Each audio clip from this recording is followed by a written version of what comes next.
esto no va a salir bien. En las últimas semanas se ha reabierto en la comunidad del fitness un debate que parecía ya estar cerrado: la solubilidad de las proteínas en polvo. I know you love protein. I love protein too. Yeah, protein rocks. Are you guys talking about protein? I love protein. I love protein too. We know you love protein. Protein rocks. Awesome. Protein rocks. Protein. Protein. Dada la confusión y el desconocimiento latente en los mensajes que he podido leer, he decidido hacer un vídeo explicando cuál es la extraña relación que tienen las proteínas y el agua. Las proteínas sí se mezclan en agua. Lo que no se mezcla es, por ejemplo, el plástico. La propiedad de que un compuesto forme una mezcla homogénea en el medio se denomina solubilidad. Y en la proteína se determina como la medición del porcentaje de las proteínas que, en una solución o dispersión acuosa, no se sedimenta ante fuerzas centrífugas moderadas. Es decir, que no se va para el fondo. Esta es una de las propiedades de las soluciones, como por ejemplo al mezclar agua y azúcar, donde cuando nosotros hacemos la mezcla, si lo dejamos un tiempo encima de la encimera, veremos que el azúcar tiende a precipitarse y a depositarse, a sedimentarse en la parte de abajo del vaso. Sin embargo, las proteínas al mezclarse no forman soluciones, sino que forman una palabra muy chula que se llaman coloides. Los coloides son mezclas donde lo que se intenta mezclar en el llamado medio dispersor queda suspendido. Normalmente son moléculas de gran tamaño y tienden a coagularse.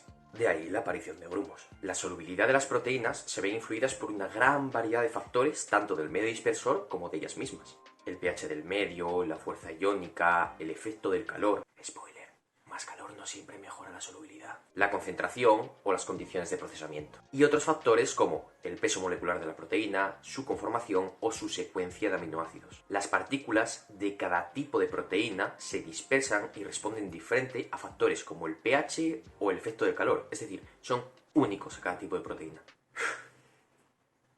No, la solubilidad de la proteína no es un factor fiable para determinar su calidad, aunque que se vaya al fondo nunca es una buena señal. Podéis hacer la comprobación cuando cogéis proteína y la echáis en agua hirviendo, en un café muy caliente. Veréis cómo se queda arenosa, se va al fondo, incluso se precipita hacia arriba. Te has cargado la proteína. La formación de grumos es en la proteína un proceso normal. Me explico. Las proteínas son estructuras anfipáticas, porque sus aminoácidos son polares o no polares, es decir, se atraen hacia el agua o repelen el agua. La polaridad representa la carga eléctrica de una estructura, y en química existe un dicho: like dissolves like. Es decir, las estructuras polares se mezclan en medios polares y las estructuras no polares se mezclan en medios no polares. Sé que está muy bien pensado. El agua es una sustancia muy polar y tiende a asociarse con la parte polar de los aminoácidos que componen la proteína, mientras que la parte no polar de estos aminoácidos se recoloca hacia el centro, en el lugar donde no toma contacto con el agua, y forma una estructura llamada estructura micelar, que a nivel macroscópico se apreciará como la aparición de un grumo en la mezcla.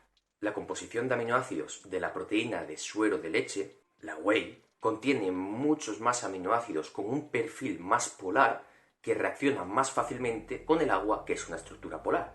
Por eso la whey se disuelve mejor en agua que la caseína. Sin embargo, las proteínas de las caseínas tienen esta estructura micelar que va a tender a agruparse, a no dispersarse, no mezclarse bien en el agua y a favorecer la aparición de grumos. Por ello, la formación de sales de proteínas sódicas, como el famoso caseinato de sodio, mejora la solubilidad una barbaridad, ya que polariza las moléculas y hace que sean mucho más miscibles, que se mezclen mucho mejor en un medio polar, como es el agua. Vamos con algo un pelín más difícil. Agitar fuerte las proteínas produce un fenómeno que se conoce como desnaturalización mecánica, que expone la estructura de la proteína que está más cargada de aminoácidos polares y a su vez disminuye la tensión superficial del medio, favoreciendo que todo se inunde y se mezcle de forma homogénea.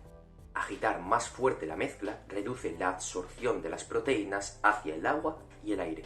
Este fenómeno lo podemos observar cuando montamos unas claras de huevo a punto de nieve con unas varillas. Antes lo hemos intentado con un tenedor, pero hemos visto que no somos capaces de generar suficiente fuerza para reducir la tensión superficial lo suficiente como para que el aire entre dentro de la albúmina de la estructura de las proteínas y forme pues esa masa en textura de nube. Esto se mejora mediante el empleo de emulgentes o humectantes, que son sustancias surfactantes o tensioactivas, al igual que lo es la proteína, pero que cuando se añaden a un preparado alimenticio a base de proteínas mejoran muchísimo su solubilidad. Un ejemplo de esto son las lecitinas, que se añaden a todas las proteínas del mercado. Proteína concentrada de suero de leche, lecitina de girasol, aroma natural, sal y edulcorante sucralosa. Seems like it. Esto es cierto que mejora la solubilidad, pero reduce el contenido de proteínas del producto. Con esto espero que hayas podido entender, al menos algo, acerca de por qué las proteínas forman grumitos, y esto es algo que viene determinado por sus propias características físico-químicas.